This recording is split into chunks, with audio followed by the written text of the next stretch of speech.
What the hell? I got this here.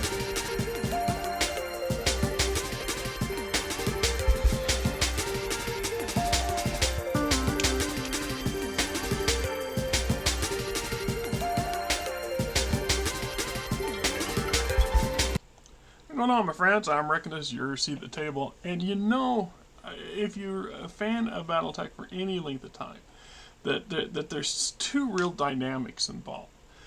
There is the combat. Now, whether you're talking a video game or a tabletop version of it, but the wargaming type aspect is completely different from the traditional role-playing game like Dungeons and Dragons. We're not disparaging MechWarrior or the MechWarrior elements of it, because that just expands and makes the universe a much richer universe. But the two basic components of original BattleTech would be the war game mechanics on the table with the minis and everything else. I mean, here's some of the ones, like I said, I'm still piddling around with. I found my painting rig from back in the day. I mean, geez, I hadn't remembered I had it until my wife says, well, don't you got that weird thing? And I said, oh yeah, you know, it's still good. I bought that in the early 80s. Still a teenager. And I think I got it, I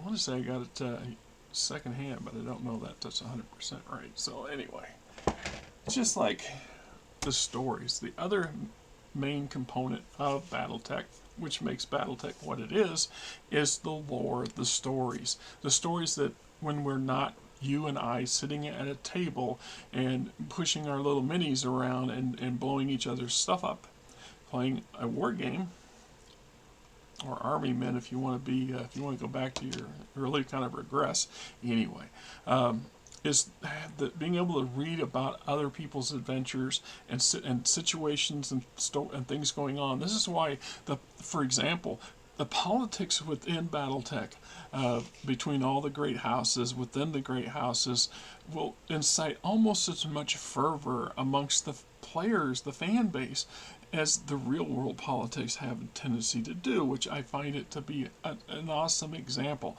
So the short stories are very crucial to making the environment and the game and the flavor of the game what it is. And so when everybody talks about shrapnel, I kept thinking, you know, I have a shrapnel.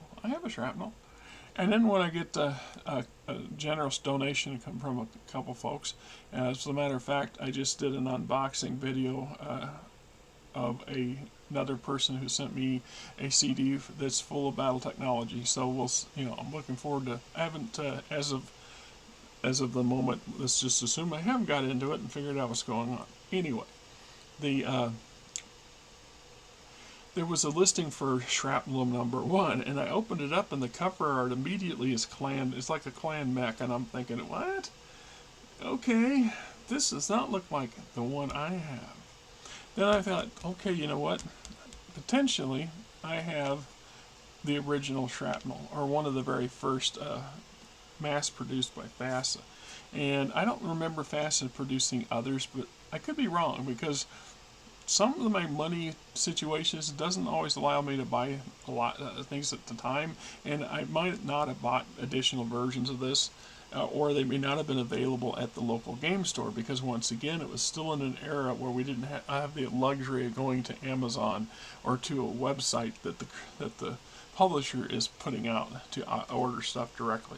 So this is Shrapnel Fragments from the Inner Sphere, and the artwork is pure 3025 stuff. We're talking the early late 80s. This is copyright 1988. And so, let's see, William H. Keith Jr. does called The Dance of Vengeance. Michael Stackpole and Elizabeth Danforth doing Dispatch. William Keith Jr. does Legion Team and Wherein Lies the Armor. So we have a couple fellows there. You know, Stackpole is an awesome author, and he has done a lot of work in other genres, other side from BattleTech. So anytime I see his name attached to something, I don't expect to be disappointed. It's not happened yet anyway. So the stories give you fleeting glimpses of life and combat, life and death in the inner sphere and beyond the inner sphere.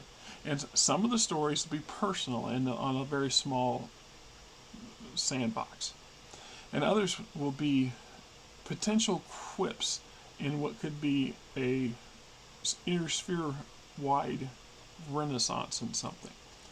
We never know. And I think part of that opportunity for the publisher, for like back in the day and currently, to having an outlet of this nature allows you to vet potentially new writers.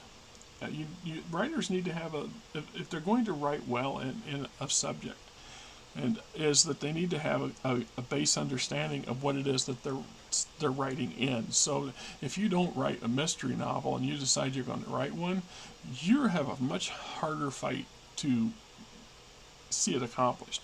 So, and even when you get to that point, you can have all your stuff correct, but the story you have has no life to it. It does nothing to bring people to want to read more of it or to discover more and find more. That's just my opinion, of course. So this is a great vehicle for that and as a tool. And it's also an opportunity to give goals for the really hardcore, die-hard, dedicated gamer fan. Somebody who says, I love the game so much I want to contribute in some manner. And so that's a way that they can attempt to do that. And I've heard stories where, well, they just don't read any of the stuff that gets thrown into it. And I've heard other people say, we go to that stuff all the time for ideas. Sometimes somebody will submit something that will not absolutely fly, but there might be an element within it that trips a trigger and off into something else. I mean, it is the truth, but it is. So anyway, this I haven't had a chance to go back and reread this. I've been planning on it, but I keep getting jumping over it for other stuff because stuff I haven't. I have read this several times, so the stories are great, but they're all revolving around the 3025 era. It's giving it a little insight, a little flavor, Dance of Vengeance. I don't know if you can get any of these online or not. I'd be surprised if you couldn't. Here's a part of the Grey Death saga. I think this priest is,